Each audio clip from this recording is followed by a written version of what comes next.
Hello students, welcome to formulator. आज हम लोग engineering mechanics third semester mechanical engineering में जो प्रीवियस में जो क्वेश्चन पूछे गए उसका पीवाईक्यू हम लोग डिस्कस करेंगे, जो कि अब 2021 का सबसे पहले हम लोग क्वेश्चन ले रहे हैं। 2021 का engineering mechanics third semester mechanical है, जिसका पेपर कोड है 101304। आज हम लोग इसके पीवाईक्यू जो ऑब्जेक्टिव क्वेश्चन है प्लस इसके में सब्जेक्टिव क्वेश्चन है। टोटल नंबर ऑफ 9 क्वेश्चंस हैं, जिसमें आपका फर्स्ट क्वेश्चन कंपलसरी है। इसके अलावा जो 8 क्वेश्चन में से 4 क्वेश्चन आपको रिमेनिंग करने हैं। कोई नहीं, हमें तो क्या काम है, हमें तो पूरा का पूरा सॉल्व करना है। 9 को 9 क्वेश्चन सॉल्व करेंगे, ऑब्जेक्टिव में भी पूरा का पूरा सॉल्व करेंगे। तो देखिए, सबसे पहला जो क्वेश्चन है हमारा, देखिए क्वेश्चन हम लिखेंगे नहीं, क्वेश्चन आपके स्क्रीन पर डिस्प्ले हो जा रहे हैं। सबसे पहला क्वेश्चन देखेंगे 2021 का, आपका है choose the correct option any 7। इसमें 7 10 दिया हुआ है, शायद उसमें 7 बनाना, कोई नहीं, हम सारा बनाएंगे, ठीक है। सबसे पहला क्वेश्चन है, इन the equation of virtual work which force is neglected.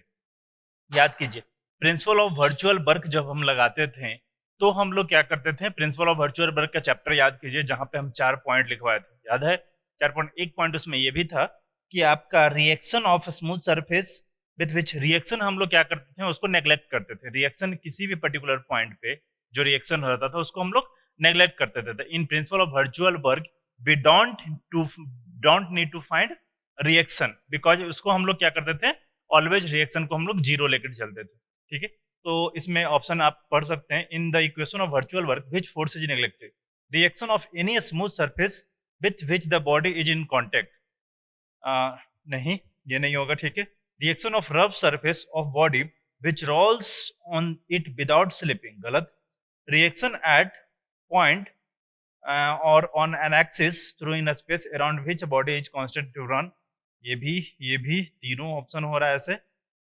उसके बाद ऑल ऑफ द एबव, तीनों, क्योंकि रिएक्शन हम लोग क्या करते थे, जीरो लेते थे। तीनों रिएक्शन के बारे में पूछ रहा है, तीनों रिएक्शन के बारे में पूछ रहा है, तो डेफिनेटली रिएक्शन जब जीरो लेते थे तो सबके लिए रिएक्शन जीरो ही होगा, चाहे वो फ्रिक्शन के कारण हो, चाहे वो स्मूथ के कारण हो, चाहे वो ज्वाइंट के कारण हो। जितना भी रिएक्शन हम लोग को लेना है, principal of virtual work done में हम लोग निकालते हैं, वहां पर रिएक्शन किसी भी ज्वाइंट पे हम लोग क्या करते हैं, उसको ट्रीट करते हैं जीरो। तो फर्स्ट ऑप्शन क्या हो जाएगा, फर्स्ट का फर्स्ट का ए का ऑप्शन आंसर क्या हो जाएगा, डी। इसमें लिखना चाहते हैं, according to the principle of virtual work, according to principle of virtual work we don't need to find reaction.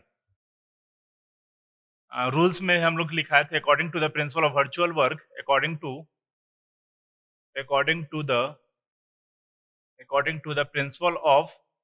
Principal of virtual work done, we don't need to find we don't need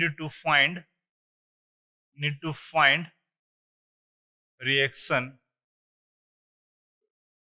at any point, any joint, ठीक है।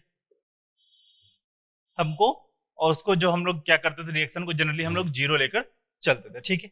Then इसके बाद next question है, the motion completed during one time period is known as, motion completed during one time period is known as cycle. Definitely one time period में जो motion पूरा complete होता है उसी को ना साइकिल बोलते हैं। एक साइकिल, दो साइकिल, मतलब एक टाइम पीरियड में यहां से चला बॉडी, फिर यहां से रोटेट कर मिल गया, तो वो क्या होगा, दैट इज साइकिल। तो the motion completed during one time period is known as cycle. और इसमें एक चीज होता है, फ्रीक्वेंसी आता है। Frequency is defined as the number of cycle per unit time, इसको बोल सकते हैं। दोनों का डेफिनेशन लिख लीजिए। बी का, फर्स्ट का ही बी है, इसका आंसर क्या हो जाएगा, सेकंड नंबर हो जाएगा। क्या लिख सकते हो, one complete rotation of motion is called cycle. One complete rotation, one one complete rotation one complete rotation one complete rotation या one complete repetition of motion बोल सकते हो। One complete repetition of motion is called cycle. One complete repetition of motion, one complete repetition one complete repetition of motion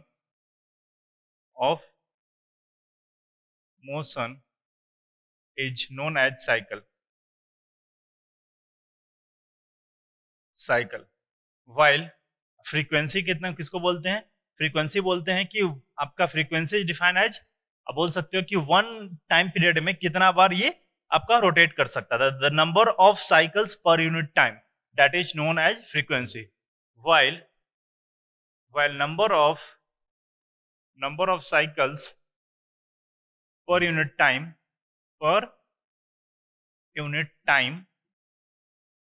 is known as frequency.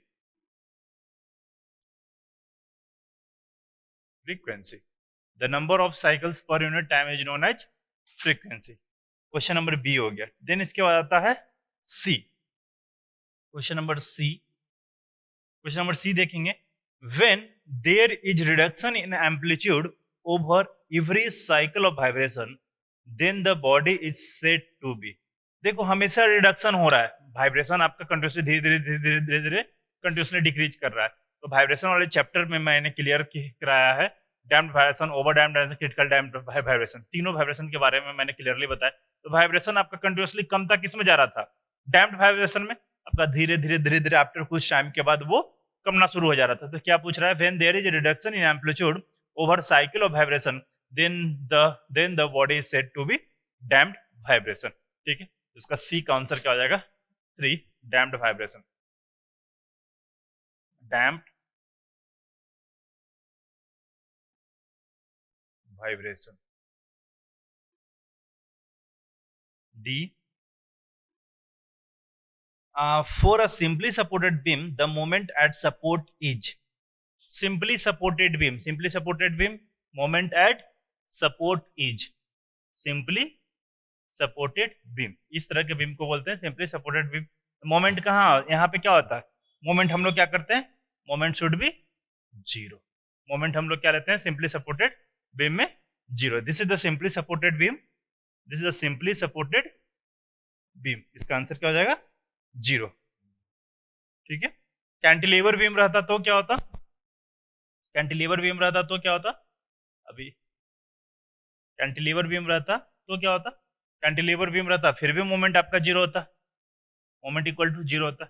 लेकिन fixed beam जब होता, तब क्या होता, fixed beam जब होगा तब क्या होगा, moment does not equal to zero, moment does not equal to zero.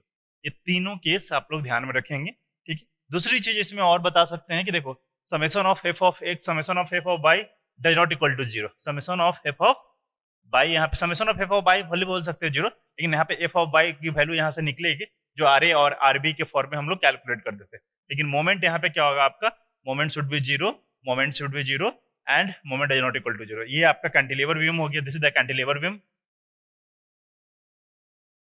cantilever beam and this is the fixed beam, this is the fixed beam। ये हमारा तीन तरह का बीम मिला जिसमें हम लोग इसको मेंशन किए। देन इसके बाद हम लोग मूव करें नेक्स्ट क्वेश्चन की तरफ। 1 2 3 4 डी तक हो गया, इसके बाद ई की तरफ बढ़ते हैं। इसको पहले रब कर दे बाबू, इसको रब कर लूं, इसको रब करें, इसके बाद हम लोग ई की तरफ बढ़ रहे हैं। ठीक है, देखिए question number E, question number E F G H I J. ठीक है, इसको रब करते हैं, इसके बाद हम लोग देखते हैं। ठीक है, नेक्स्ट क्वेश्चन देखेंगे। नेक्स्ट क्वेश्चन है हमारा, नेक्स्ट क्वेश्चन देखेंगे। नेक्स्ट क्वेश्चन है हमारा E, to design the truss which of the following rules is followed. तो ट्रस के डिजाइन के लिए हम लोग क्या करते हैं, सारा लोड को हम लोग कहाँ पे मानते हैं, जॉइंट पे मानते हैं। तो to design the truss which of the following is rule is followed, मतलब ई का जो आंसर होगा क्या होगा, ई का आंसर आपका two. To design the truss all load at the joints, all loads are applied at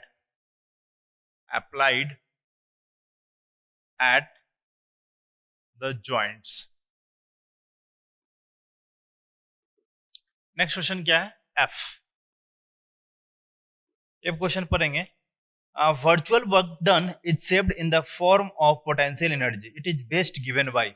The virtual work done in the form of potential energy, it is best given by the del u equal to f del r cos theta। Option number A, मतलब A का 1 क्या हो जाएगा, del u equal to f del r cos theta। Because क्या होता है, work is defined at the dot product of delta force delta force and the delta distance. This means that the work done does not depends upon the angle of force. That is the angle which being made by the force vector to the action of the force. Means यहाँ से लिख सकते हो the work is defined, the work is defined, the work is defined as the dot product of, as the dot product. ये आपका important line है. Dot product क्या होता है? P इंटू V का डॉट प्रोडक्ट करोगे तो PV cos थीटा. उसी तरह से dot product of the force of the delta force कीजिए, of the delta force and the delta distance This means that the work done does not depends on, इसको लिख सकते हो, this means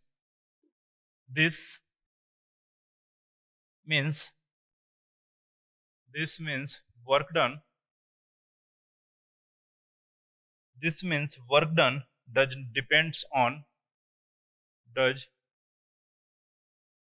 depend upon the angle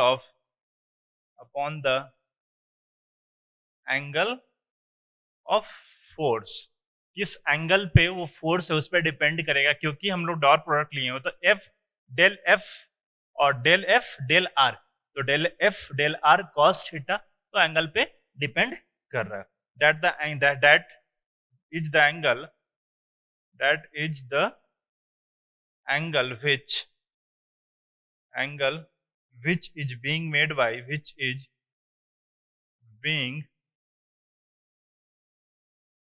the force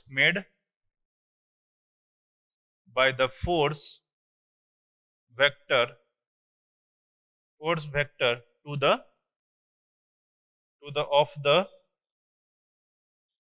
to the action of the force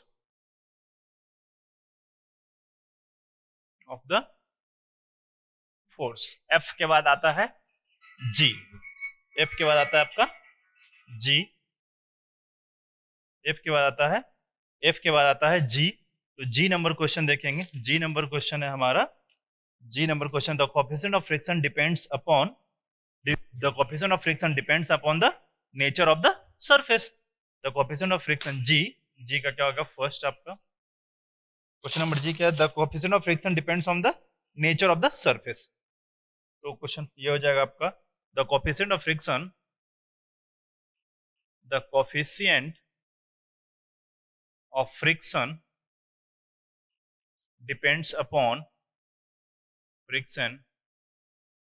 depends upon the nature of the surface, the nature of surface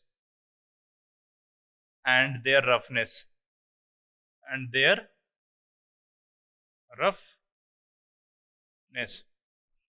ROUGH, sorry, roughness, roughness. ठीक है. Now next question है आपका, the center of gravity of an isosceles triangle with base P and sides Q from its base. तो यह centre of gravity of isosceles triangle के बारे में पूछ रहा है. H नंबर क्वेश्चन देखेंगे. H number question, the centre of gravity of isosceles triangle. Isosceles triangle means कहने का मतलब क्या? दो साइड इक्वल हो और एक साइड डिफरेंट हो. ठीक है. तो बेस बोल दिया है कि P है. बेस देखिए क्वेश्चन में क्या दिया हुआ, बेस P है. The centre of gravity of isosceles triangle base P and sides Q, side Q है.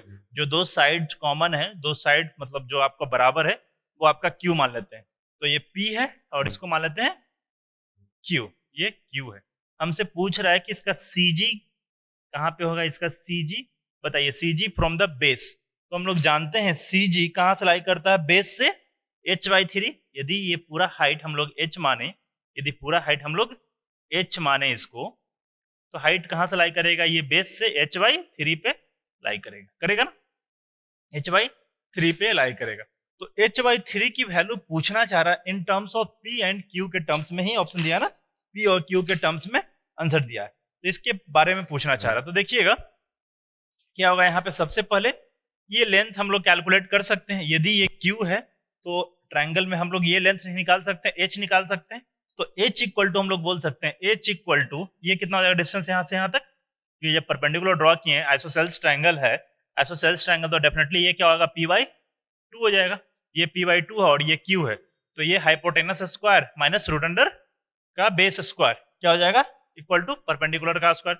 यहां से बोल सकते हैं एच का स्क्वायर इक्वल टू क्यू का square minus of P by two का स्क्वायर। बोल सकते हैं एच का square equal to Q square minus P by two का स्क्वायर करेंगे तो कितना हो जाएगा, आप डायरेक्टली यहां से बोल सकते हो that is H equal to root under Q square minus P square by four, P square by four. इसको और सिंप्लीफाई करेंगे तो कितना हो जाएगा, ये 1/2 root under 4q square minus P square, 4q square minus P square. H की value आया, एच की वैल्यू हमें पता चल गया।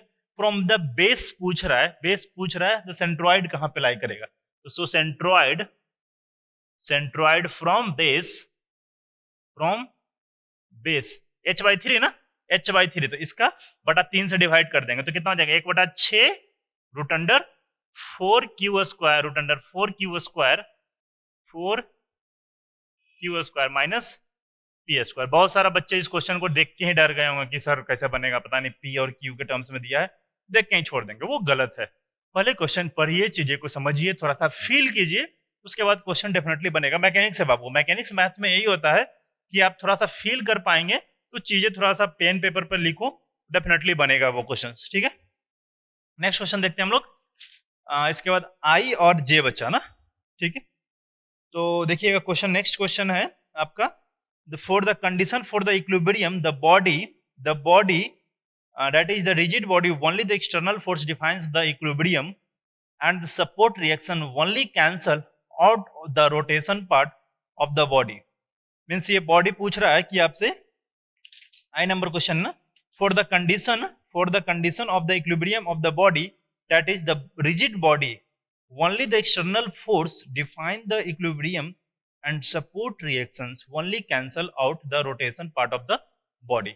मीन्स इसमें ऑप्शन दिया है, the first part of the settlement is false, other part is true, the first part is statement false, second part is false, the first part is statement true, another part is false।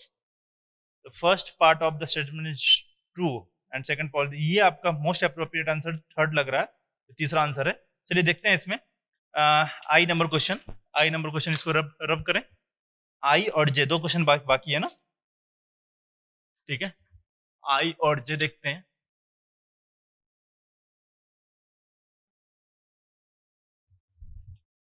Question number आई देखिएगा, एक बार feel read कीजिए properly.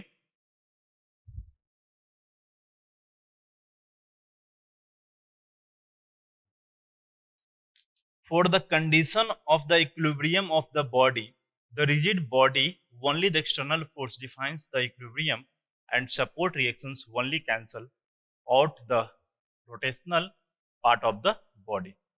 तो इसका answer पहला part तो सही बता रहा है, आई का first part is true and second part is false. यहाँ पे बोल सकते हैं for the condition of, for the conditions of the equilibrium, for the condition of the equilibrium, for the condition of the equilibrium of the body, of the body, the rigid body, the rigid body, both the external force, both the external force, both the external force and internal force and internal force defines the equilibrium, defines the equilibrium। कोई भी equilibrium condition के लिए both external और internal force दोनों equilibrium में होना चाहिए। So the first statement is true and so first statement true, first statement true and second statement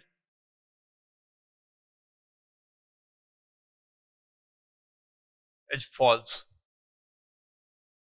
देखो क्या बोल रहा है, कोई भी इक्विलिब्रियम होने के लिए क्या होना चाहिए, द बॉडी का एक्सटर्नल और इंटरनल दोनों इक्विलिब्रियम में होना चाहिए, अदरवाइज वो बॉडी इक्विलिब्रियम में नहीं रहेगा। डेफिनेटली आप भी फील कर पा रहे हो, ठीक है। इसके बाद आई के बाद क्वेश्चन नंबर है J, the moment of inertia, the moment of inertia of solid cone mass m radius r, the moment of inertia of solid cone mass m radius r, इसका पता तो आपको है कितना, 3/10 m r स्क्वायर, ऑप्शन है 3/10 m r square, option number 2।